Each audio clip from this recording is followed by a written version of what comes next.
In fact నిన్న meet the press లో ముఖ్యమంత్రి రేవంత్ రెడ్డి కూడా మాట్లాడుతూ ఆర్ఎస్ ప్రవీణ్ కుమార్ ఇట్లా వెళ్తున్నారని చెప్పి మీడియా అడిగినప్పుడు నేను గతంలో టీఎస్పీఎస్సీ చైర్మన్ గా అవకాశం ఇస్తానంటే లేదు నాకు ఇంతకంటే పెద్ద కార్యక్రమం ఉందని చెప్పి మాట్లాడానని అన్నారు. ఆ కార్యక్రమం ఇదేనే ఉంటుంది. ఇదే కార్యక్రమం. ఇటుగా చివరిగా ఆర్ఎస్ ప్రవీణ్ కుమార్ గురించి ఎందుకంటే ప్రొలాంగ్ చేయకుండా ఒక చివరి అంశం ఏంటంటే కొన్ని స్పెక్యులేషన్స్ వస్తున్నాయి. ఏంటంటే ఈ రోజుల్లో మనం చూస్తూనే ఉన్నాం బీఆర్ఎస్ పార్టీ అనేది దినదినాన కొంచెం క్షీణించిపోతుంది. గతంలో వాళ్ళు చేసిన ఆరోపణల విషయంలో విజిలెన్స్ తనిఖీలు కావచ్చు, పార్టీ నుంచి ఇతర పార్టీలకు ఫిరాయింపులు కావచ్చు జరుగుతూనే ఉన్నది. సో ఇప్పుడు ఉన్న అవకాశం ఏందల్లా ఒక దళితునికి సంబంధించి లేకపోతే ఆ యొక్క వాదానికి సంబంధించి కొంత ఊతమందించే విధంగా ప్రయత్నం చేయాలి. అందులో భాగంగానే ఆర్ఎస్ ప్రవీణ్ కుమార్ని బీఆర్ఎస్లోకి చేర్చుకొని ఈయనను ముందరేసుకొని అవసరమైతే దళిత ముఖ్యమంత్రి ఒక నినాదం కూడా కేసీఆర్ బలంగా ఎత్తుకొని ఆయనను ముందరేసుకొని పార్టీని ముందుకు తీసుకెళ్లే ప్రయత్నం జరుగుతుంది అని అంటూ స్పెక్యులేషన్స్ వస్తున్నాయి. అదే నిజమైతే అందరి ఆశయం వల్ల ఒక దళితుడు ముఖ్యమంత్రి కావాలనో ఒక బహుజనుడు ముఖ్యమంత్రి కావాలనో రాజ్యాన్ని పరిపాలించాలనో ఒక ఆశయంతోనే అందరూ కొనసారు బీసీ సంఘాలైనా ఇంకా ఇతర ఎవరైనా కూడా. అదే నినాదం నిజమైతే ఆర్ఎస్ ప్రవీణ్ కుమార్ రూపంలో ఆ లక్ష్యం చేరిందని అనుకోవాలా మనం? ఇది ఏంటంటే మీరు అన్నది ఇప్పుడున్నటువంటి బీఆర్ఎస్ పార్టీ మళ్ళా దళితుడిని అది చేస్తాం ఇది చేస్తాం అంటే ఎవ్వరూ నమ్మరు. సమాజం నమ్మదు, దళితులు నమ్మరు, ఎవరు నమ్మరు. ఇలాంటి ఒకటి డెఫినెట్ గా ఒక పెద్ద మళ్ళీ ఒకటి బయటకు వస్తుంది. కానీ దీన్ని నమ్మే పరిస్థితుల్లో ప్రజలు లేరు. ప్రజలు అది దాటిపోయారు. కాబట్టి ఇది అటర్ ఫ్లాప్ కాన్సెప్ట్. ఇది కాదు, వాళ్ళిద్దరి మధ్య ఒక 10 ఏళ్ల ప్రభుత్వంలో ఏదో వాళ్ళిద్దరి మధ్య ఒక పెద్ద అండర్స్టాండింగ్ ఉంది. ఆ అండర్స్టాండింగ్ నుంచి ఒక ప్రోడక్ట్ ఉన్నది. అందుకని ఒకళ్ళని ఒకళ్ళు పరస్పరం అవసరమే అనుకుంటే ప్రజెంట్ ప్రభుత్వంలో లేరు, వాళ్ళు ప్రతిపక్షంలో ఉన్నారు. సో ఇంకేమైనా వాళ్ళ మీద అటాక్ జరిగినప్పుడు డిఫెండ్ చేయడానికో వాళ్ళకి తోడ్పడనిచ్చడానికో ఇంకా బయట ఉండేవారు ఆర్ఎస్ ప్రవీణ్ కుమార్. ఎందుకు ఈ టైంలో ఎందుకు గెలవాల్సి వచ్చింది? ఒక లక్ష్యం కోసమే ఆర్ఎస్ ప్రవీణ్ కుమార్ ని ముందరేసుకునేందుకే బీఆర్ఎస్ పార్టీ ఆయనకు అవకాశం ఇస్తోంది. ఎప్పుడైనా కుటుంబాలు విడిపోయినప్పుడు సార్ తెలుసో తెలవకో అనుకోనో అనుకోకుండానో ఏదో డ్రామానో కుటుంబాలు విడిపోయినప్పుడు మళ్ళీ కష్టాలు ఉన్నప్పుడు ఏమవుతారు? సభ్యులంతా కలిసిపోతారు, ఏకమవుతారు. అందుకనే ఆయన కేసీఆర్ కుటుంబంలో ఉన్న ప్రధానమైన మనిషి అతను. ఆ కుటుంబంలో ఉన్న మనిషి కాబట్టి ఇప్పుడు మళ్ళీ కుటుంబం అంతా ఒకటైందండి. వాళ్ళ మధ్య ఒక మంచి అండర్స్టాండింగ్ ఉన్నది అంతే. ఇక పార్లమెంట్ ఎన్నికలు వస్తున్నాయి, చాలా వేగంగా రాజకీయ సమీకరణలు మారుతున్నాయి.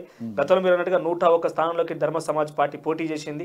మరి ఈసారి వ్యూహం ఏంటి? ఇప్పటికి ఆల్రెడీ కమిటీలతో చర్చలు అని జరుగుతున్నాం. అదే ఇంకొక స్టేట్ కమిటీ రేపు ఎల్లుండి ఉంది. అది పూర్తయ్యాక మేము కూడా పార్లమెంట్ ఎన్నికలకు సిద్ధపడుతున్నాం. మాక్సిమం కొన్ని చోట్ల చేయాలి మేము పార్టీ. దాదాపుగా ఎక్కువ చోట్ల పార్టీ బలంగా ఉన్న దగ్గర పోటీ చేయడానికి మేము సిద్ధపడుతున్నాం. అదే పనిలో మేము ఉన్నాం. So BSP party RS Praveen Kumar అనే ఒక పర్సన్ తీసుకొచ్చిన తర్వాత ఏ స్థాయికి అయితే గ్రాఫ్ పోయిందో అదే స్థాయిలో అక్కడ వదిలేసింది. అక్కడ నుంచి డైరెక్ట్ గా ఇక కిందికి డౌన్ రావడం కాదు, ఆడికెళ్ళి పడిపోయింది ఇక ప్రజెంట్ సిచ్యువేషన్ చూస్తే. సో ప్రజెంట్ డిఎస్పీ కూడా కొంతగా అలా గ్రాఫ్ పెంచుకునే ప్రయత్నం చేస్తుంది కదా. సో ఆ స్థాయికి వెళ్ళాలంటే మీకున్నటువంటి వ్యూహాలు ఏంటిది, లేకపోతే మీకున్నటువంటి కర్తవ్యం ఏంటిది ముందుగా? అంటే మేమేంటంటే అసలు బహుజన్ సమాజ్ పార్టీ గ్రాఫ్ ఏం పెరగలేదు అంటున్నా. బహుజన్ సమాజ్ పార్టీ మీడియాలో మాత్రమే మెరిసింది. బహుజన్ సమాజ్ పార్టీ మీడియాలో మెరిసింది. లాస్ట్ 5 years కన్నా ఓట్లు ఇప్పుడు తగ్గినాయి ఈయన అధ్యక్షుడు అయ్యాక. కాబట్టి బహుజన్ సమాజ్ పార్టీ గ్రాఫ్ ఎలా పెరిగింది? 100% రాక చాలా మంది ఈవెన్ నాగేశ్వర్ గారు, ప్రొఫెసర్ నాగేశ్వర్ జర్నలిస్ట్ కూడా గ్రాఫ్ పెరిగింది అన్న దాంట్లో పడ్డాడు. నేనేమంటే 0, అది మీడియాలో పెరిగింది. మీడియాలో మాత్రమే బహుజన్ సమాజ్ పార్టీ మెరిసింది, కానీ అది గ్రాఫ్ పెరగలే. కాబట్టి ఆ పార్టీ ఎట్లా ఉన్నదో అదే స్థితిలో ఉంటది. ఎందుకంటే అది పెరగట్లేదు, తగ్గట్లేదు. ఆ పార్టీ పరిస్థితి అంతే ఉంది. కాకపోతే కొంచెం ఇంకా డౌన్ ఫాలే అయ్యే అవకాశం ఉంది తప్ప అది పెరిగే పరిస్థితి అయితే లేదు. సో 100 రోజుల పరిపాలన ఎట్లా అనిపించింది? కాంగ్రెస్ పార్టీ 100 రోజులు పూర్తి వేసుకుంది. వాళ్ళు మేము చాలా చేసినట్టుగా వాళ్ళు ఒక పత్రం విడుదల చేయడం కావచ్చు, బీఆర్ఎస్ పార్టీ 100 ప్రశ్నలు వేయడం కావచ్చు. సో మీకేమనిపించి 100 రోజుల పరిపాలన విషయంలో? 100 రోజుల పరిపాలన అంటే రెడ్లు రాజ్యానికి వచ్చి 100 రోజులు అయింది. ఫస్ట్ తెలంగాణలో రెడ్లుగా అభివర్ణిస్తారు ప్రభుత్వం. ఇది రెడ్డి రాజ్యం. ఇది వెరీ క్లియర్, ఇది రెడ్డి రాజ్యం. ఎందుకు రెడ్డి రాజ్యము అని అంటే గౌరవ ముఖ్యమంత్రి రేవంత్ రెడ్డి గారు ఆయన మొత్తం నేపథ్యం చూసినట్లయితే వారు మాట్లాడిన మాటలు కానీ వారి ప్రయాణం కానీ ఇది రెడ్డి రాజ్య స్థాపనకి బయలుదేరిన రెడ్డి ధర్మ సంస్థాపనకు సంబంధించిన వ్యక్తిత్వం. కాబట్టి ఈ రెడ్డి రాజ్యాన్ని నిర్మాణం చేసుకొని దానికి ముఖ్యమంత్రిగా వారయ్యారు. రాష్ట్రంలో ఉన్నటువంటి బీసీ ఎస్సీ ఎస్టీలలో ప్రపంచం అంటే దేశంలో వస్తున్న సహజమైన చైతన్యాన్ని బట్టి బీసీ ఎస్సీ ఎస్టీ అంటుంటాడు. ఆయన మాటల్లో ఆదివాసీలు, గిరిజనులు, బలహీన వర్గాలు అంటా ఉంటాడు. అంటే వాళ్ళందరినీ మాయ చేసి మోసం చేసి రెడ్డి రాజ్యాన్ని సుస్థిరం చేసుకునే ఒక రెడ్డి రాజ్యం. చాలా కాలం తర్వాత రెడ్డి రాజ్యం వచ్చింది. కాబట్టి గ్రామ స్థాయి నుంచి రెడ్లు రాష్ట్ర స్థాయి వరకు అందరూ కూడబలుక్కొని ఒక్కటై ఈ రెడ్డి రాజ్యాన్ని మనం కాపాడుకోవాలా. అన్ని పార్టీలలో ఉన్న రెడ్లందరం ఒక్కటి కావాలా. ఎక్కడో చిన్న చితక పోస్టులు ఏమైనా ఉంటే ఆ ఏవైనా చైర్మన్ పోస్టులో లేకపోతే ఇంకేమైనా పనికిరాని పోస్టులను అక్కడొకటి బీసీ ఎస్సీ ఎస్టీలకు ఇచ్చి. మీరు గమనిస్తే ముఖ్య సలహాదారుల్లో కూడా సలహాలు ఇవ్వడానికి కూడా బీసీ ఎస్సీ ఎస్టీల పనికిరాని సిచ్యువేషన్ కి ప్రస్తుతం ప్రభుత్వంలో ఎగ్జాంపుల్ ఉదాహరణ చూడొచ్చు మనం.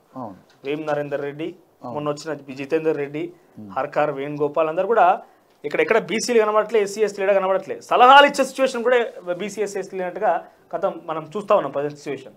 సో ఇది ఎట్లా చూస్తారు ఈ ప్రభుత్వం? ఇప్పుడు ఇందులో పెద్ద ఆశ్చర్యమో లేకపోతే కన్ఫ్యూజ్ అవసరం లే.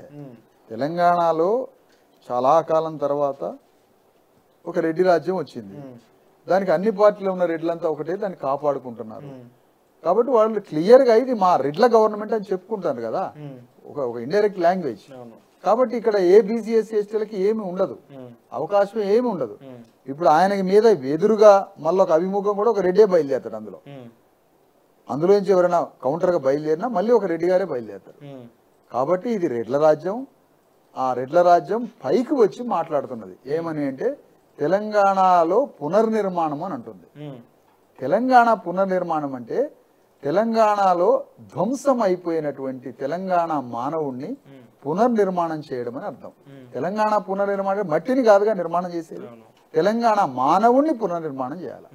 చెక్కి చిక్కి శల్యం అయిపోయి దహనం అయిపోయి ధ్వంసం అయిపోయి ఎండిన ఎముకలతో బకచిక్కిన శరీరంతో రక్తమాంసాలు అడిగింటిపోయి కన్నీటితో దుఃఖంతో పీడితుడైనటువంటి తెలంగాణ మానవుడు ఉండు కదా, అతన్ని పునర్నిర్మాణం చేసి అతన్ని సంపూర్ణ ఆరోగ్యవంతుడిగా మార్చి విద్యావంతుడిగా మార్చి అతని చేతికి ఉపాధి కల్పించి అతని చేతికి భూమినిచ్చి సగౌరవంగా సమాజంలో మానవ హక్కులతో అతన్ని నిలబెట్టి అతన్ని బ్రతికించడం, అతన్ని రాజును చేయడమే తెలంగాణ పునర్నిర్మాణం.